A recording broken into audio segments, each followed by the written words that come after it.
Good afternoon, everyone. We are going to be going through some of the leagues and trying to do a little bit of a preview of players we might want to be trying to pick up sooner rather than later for a variety of reasons. Okay, now we're going to start this in the Bundesliga itself. Okay, reason being, the Bundesliga had a lot of kind of dark horse breakout players last year. People who really went and did really well on the index, whether it just be with capital growth, expectation of transfers, or actual PB and dividend yields, that kind of thing as well. Okay, we're not going to go terribly in depth in terms of pounds and pennies of what everyone did last year or whatever, but what we're trying to do is highlight success stories that came out of the Bundesliga last year and see if we can see any similarities in any transfers or squad situations that we have in front of us. Okay, so what you're looking at on the screen right now is the Bundesliga as it finished last season. Okay, so the top four clubs, of course, are in Champions League, so Leverkusen, Leipzig, Dortmund and Munich. We then have two clubs automatically going into Europa, which is Mönchengladbach and Wolfsburg, and then we have last year's semi-finalists Frankfurt having to do some qualification to get in there as well. Okay, in terms of the runners and riders, the ones that didn't quite make it, we are basically looking at Schalke, Berlin and Hoffenheim as the only kind of Bremen, I suppose you could say, is, but clubs that were not quite there but had some good points about them. And yeah, okay, so let's just start from the top. Okay, so Bayern Munich, like I said, it's not going to be terribly in depth. I'm not going to be going through every player, especially in the Bayern Munich squad, and telling you who's good, who's bad, who's one to watch out for. In terms of the defence, we spoke about it in a couple of videos already. Kimmich is a mainstay in every way possible on index in the Munich team. Doesn't need to explain anything. There's a few question marks over Alaba, Boateng, Hernandez, Pavard, Sula, who's going to be playing and who's going to be playing where and what kind of formation, so keep your eye out for that. In terms of midfield, it's pretty packed. Look at the length of that midfield list. Granted, a lot of them are youth players, okay, but Thiago Alcantara is again a mainstay for dividends, the amount of passes the guy gets, and I think with the change to the matrix, he's only going to benefit from that, as is Leon Goretzka. The guy had a good first season in Munich last year. I'm a big fan of him, as you'll probably know. His pre-season's been pretty hot, and the guy is just going from strength to strength, and I think you'll find that this year could be his breakout year. Renato Sanchez seems to be coming back into the team. Javi Martinez, we all know what he's about. Corentin Tolisso, if he stays injury free, he could be a big part of that team, as is with the wingers Gnabry and Coleman. When you look up top, the main name that jumps out in terms of who's going to be, there's two kind of, but there's one main one, and that is Jan Fiete Arp. Okay, we expect him to feature quite heavy for Munich, given the amount of minutes and everything he's done pre-season. He's been involved in everything, he's played well. I actually thought he'd scored more than what's here. I don't know if all these matches actually have the detailed scores, but he's been playing a lot, and since he's come in from Hamburg, he's been a bit of a mainstay. We covered a video, I think it was in the People's Portfolio, for a player called Arne Meyer. I think he plays for Berlin, and him and Jan Fete 2 years ago won this prestigious youth award in Germany. So this guy is highly thought of in Germany, has a big reputation. So there's a truck going past me, if you can hear that, I do apologise. Should be out of earshot in a second. But with Munich snapping up a young German prospect like that and putting him straight into the team, I think Lewandowski will have a fight on his hands for that striker jersey, and Müller can play in a variety of positions, so I'm sure he'll play in some form somewhere. And another name that kind of jumps out is Alphonso Davies. We've seen him play a lot of pre-season at left back. The guy is more of a forward, and since his move from Vancouver Whitecaps, he's been kind of in and out, since January there. So he's somebody who again could break onto the scene. He's seen as a hot prospect, and when you move directly from MLS, especially when you look at the age of the guy, he's 18, and he's had a good number of senior football under his belt for an 18-year-old in what is a competitive league. The MLS might not be the best standard, but it is certainly full of challenges and full of competition, especially if you're a 17, 16-year-old breaking through into a Vancouver Whitecaps team, which haven't been great over the last couple of years. They've been fairly competitive, but they've not been a MLS Cup winner or a Supporter Shield winner or anything like that. So they're the main ones we're kind of looking at. Bayern Munich, of course, the Holy Grail is the Champions League, and they will want to be keeping Dortmund at arm's length in terms of the league, which brings us on to Dortmund. Okay, now in terms of Dortmund, The main things that kind of jump out at us is we've got Ashraf Hakimi back in from the looks of things. I wasn't too sure if that was signed, sealed and delivered, but he's still on the squad list here. Do we have a transfer for it? Yeah, I think the loan has just been extended a bit longer. Hummels has came back in from Bayern. They signed Nico Schultz in from Hoffenheim, I want to say. And otherwise the team, they sold Diallo, of course, to PSG. But the back line, much of a muchness, is very much the same. Guys like Kanji had a great, and Zagadou had a great breakout year last year and did very well dividend-wise. I think they both won PB on separate occasions, maybe more than once each, but they both did pretty well. And in the midfield, again, it's absolutely stacked with talent. Jacob Brun-Larsen started the season last year pretty hot, faded away. Dahoud played a lot, he's got a good reputation. Thomas Delaney, again, we know who he is, he did pretty well last year. Götze, you know who he is. The new signing, Thorgan Hazard, has come in, and I think we expect him to play virtually every game. Shinji Kagawa, could have swore he left. Oh, he went on loan to be. Okay, so Kagawa's floating about. Maxi Phillip, again, they brought him in with a high expectation. Where was it, Gladbach or something, Freiburg, and he's not really hit the ground running, so don't know how much he'll feature, if at all. But again, if you look at he's 25, you know, and his first season did okay, goal in every 2 games. I'm sure if you look at the 90-minute ratio, probably quite appealing. Julian Weigl, of course, been linked continuously with Man City over last season. That's faded away now. They've signed Rodri, Marco Reus, Axel Witsel, Jadon Sancho. There's buckets of talent in this midfield, and a lot of attacking prowess, you know, as well. Even guys like Witsel and Weigl and Delaney, Dahoud, even though they are sitting midfielders, they do score goals, they do contribute with assists, just the way Lucien Favre has the team playing. And then up front, we've got the new super sub, Paco Alcacer. We'll see how many more minutes he gets, but it looks like Julian Brandt or Hazard or Royce or even Götze might be the first choice. You know, they've got a lot of options to rotate up there, so it's kind of hard. Even this Marius Wolf gets a good reputation in Germany, so it's hard to tell who's going to be the pinpoint, the focal point of the attack. But I think it's quite a safe assumption. Sancho, Brandt and Hazard will probably feature the most out of all those attacking players in any given position, really. Brandt, interesting about him is towards the back end of the season when Leverkusen played a lot of like number 8 centre mid, get him on the ball more often, and he did really good for me personally on a PB standpoint, being in that part of the team rather than being out wide. Leipzig, I'm not going to dive into too much because I spoke about them on the channel a fair amount already, and I don't want to kill you with overkill, but the team is laced. It is laced with exciting youth talent up and down it. The older players that you might think of is Emil Forsberg. You might say Marcel Sabitzer, Kevin Campbell, and then maybe you might say Werner, but that's just how young the team is, and there's a lot of exciting players here, and I believe they're going to have a great season this year. In terms of the goalkeepers, and Vogel played Europa League. I seen him at Celtic. You know, when they came and played us, we beat them. Looked very athletic, didn't look too good. And Galashe played all the Bundesliga games, and you know, the decent enough record for them. Ended up finishing comfortably in 3rd. But there's lots of talent right over here. I say I've spoken about them enough on the channel. I'm not going to bore you. Now Leverkusen, a very, very interesting one. Of course, was sold.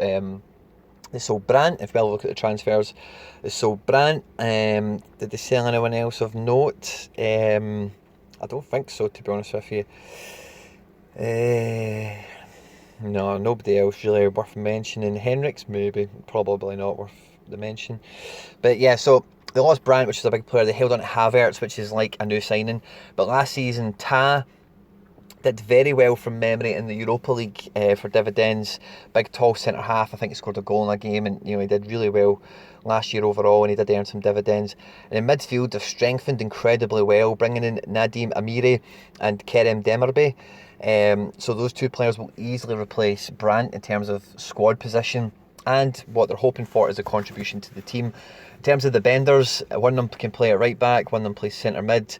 So you need to, if you're interested in them, you really need to dig into who's played and what they bring to you. One of them, I think it's Sven, can play right back. And if you've got somebody who's listed as a midfielder playing in defence, that can be beneficial. Aranguiz is very, very, very good on the previous scoring matrix. So he's somebody, he is older, he will be cheaper, but he's somebody who you could maybe pick up and do pretty well out of. And then in terms of this forward list here, there's a few familiar names. Lucas Alario did really well in portions of the season. Leon Bailly had a great rep going into last season and didn't really do too much last season. He wasn't really that great. 5 goals in 29 games, so we'd expect him to try and step up and fill the void. I think he had a few injuries last year, to be fair to the lad, but he definitely didn't fulfil potential last year. Paulinho's come in from Brazil, I think, in the January window, and he's been used sparingly, and he's somebody who, yeah, as you can see, very few actual minutes and appearances, but he's somebody at 19 who could break out and really do something. Havertz, if you don't know anything about Havertz, slap yourself in the face and go find out. And Kevin Volland, we expect that to be probably the main number 9 in the squad. And again, he's a tidy enough attacker. With them being in Champions League, there's a lot of good stuff going around this squad. Even Jedvaj, he can play okay at right back, and Wendell at left back as well. They're attacking fullbacks, and depending on their Champions League group, they could be fairly attractive to hold. And the good thing about Leverkusen is there's no illusions of grandeur about them. They know that they're a big team, but if a bigger team comes in, they're selling players. They've done it their whole history. You can go through from the days of Ballack and that Champions League final squad. You know, they've always produced decent players that have went on to bigger and better things elsewhere. Havertz, this will probably be his last season, and at £3.50 odd he's trading at the now. He was great in the last scoring matrix. I do not see that changing, and the next place for him, it is Real Madrid, it is Man City, it is Liverpool, it is PSG, it's Barcelona, it is a tippy top team that he leaves there for. I don't think he'll go to Bayern. I don't know what's telling me that. I don't see him going to Bayern. I do see him leaving Germany.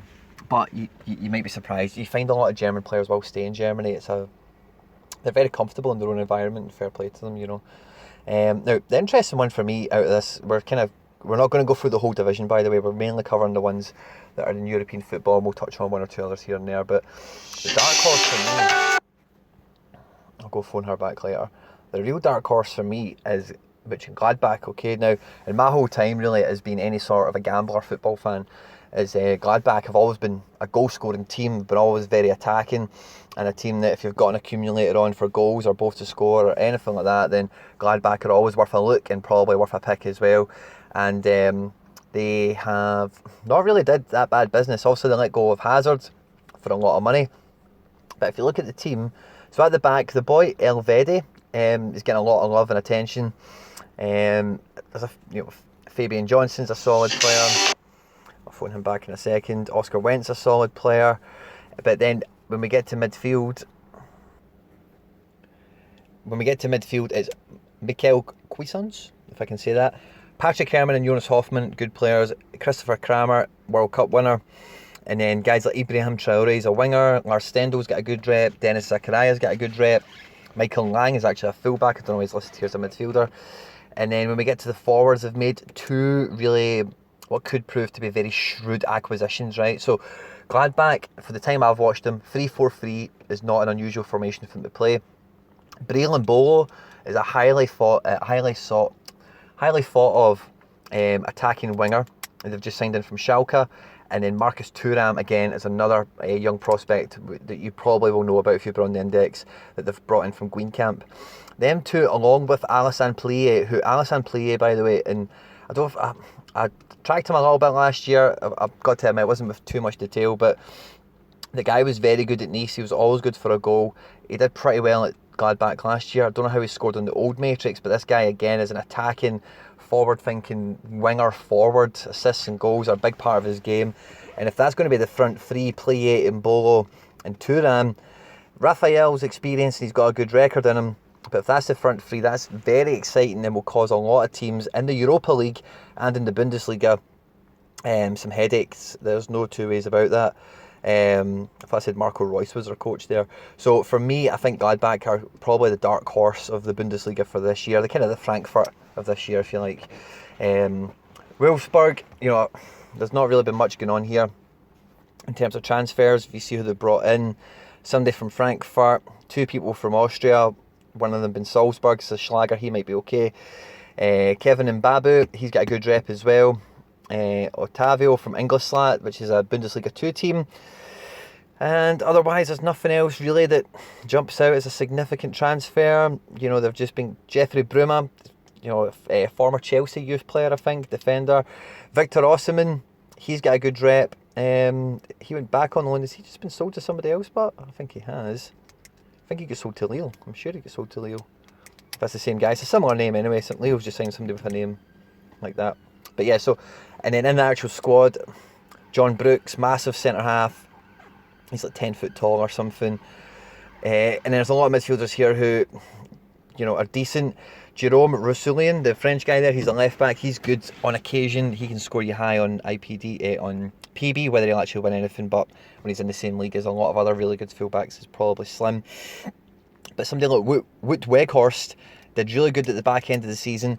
Josip Brekalo has got a good reputation as well. And these guys in the Europa League, again, they might do some damage to some teams and they could be worth looking at, okay? Frankfurt, I can't believe they sold Haller as well as Jovic, you know. Squad, nothing really changing at the back. Danny Da Costa, Jetro Williams, Ndika, Hittricker, Durham, Chandler, decent enough players. Midfielders, nobody jumping out. They're all okay, you know, guys like Hasebe, Roda, who you'll probably know, Jonathan de Guzman. And then up front, they've brought in Jovelegic, that number 7 there, to replace probably Jovic. Paciencia did okay in spells. Ante Rebic, I think, is an absolute hero. I don't know why he's still there. And Filip Kostic did well last year.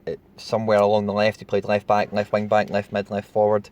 He's a decent enough attacking player, but I don't see much coming out of... Yeah, I probably said the same thing last year about Frankfurt, in all honesty. Haller and Jovic were on, had great seasons.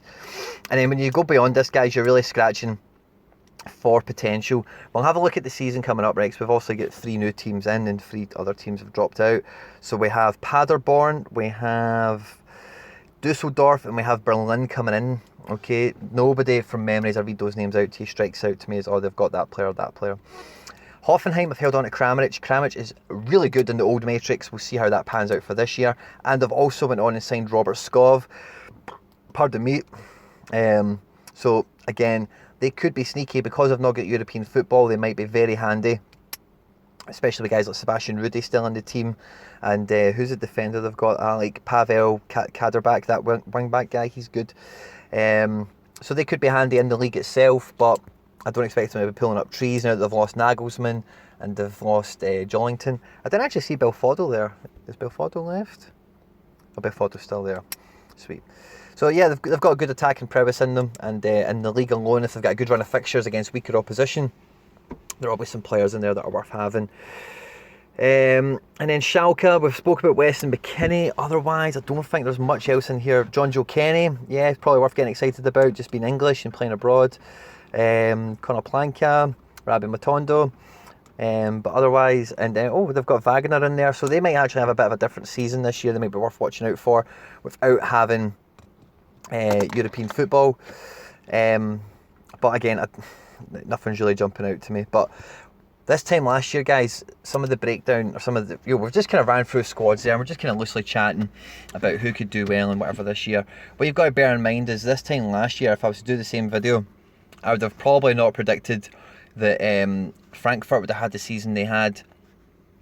With the performances that Hoffenheim put in, I probably wouldn't have had Wolfsburg getting European places over Hoffenheim, and Schalke have been uncharacteristically poor for the last couple of seasons in the Bundesliga.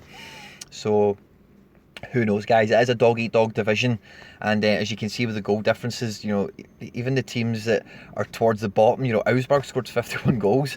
Augsburg outscored everyone else in the bottom half. You know what I mean? And but they conceded 70. So it's a mental league sometimes for goals and for the competition itself. So I want to hear from you guys. We've probably touched on some names you're holding. Who is going to be your dark horse of the Bundesliga? Who's going to be the Kai Havertz? Who's going to be the Leon Goretzka? Who's going to be the Emil Forsberg? Who's going to be these breakout players? The Kramaric, the Jovic, the Hallers? Who's going to break out in the Bundesliga and do really well for dividends and line themselves up to get a bigger move next summer, or maybe even in the January if it's not a team in Europe, who knows. Get them in the comment section below, guys. This video will be followed up in the coming days and weeks by similar video just running through the divisions that we have qualifying for dividends on the index. Okay, if you're still around here right now watching the video, thanks for staying with me. I didn't really script this, you can probably tell. I just thought I'm going to go through it with this kind of topic.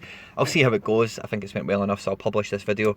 But if you're still here, guys, and you've liked the content, you've liked the kind of brief kind of chat we've gave you through this, it might not be something you looked at in a lot of detail, then please like, share, subscribe, retweet, all that good stuff, guys. Thanks for tuning in, and I'll catch you on the next video. Take care. Ta-ra.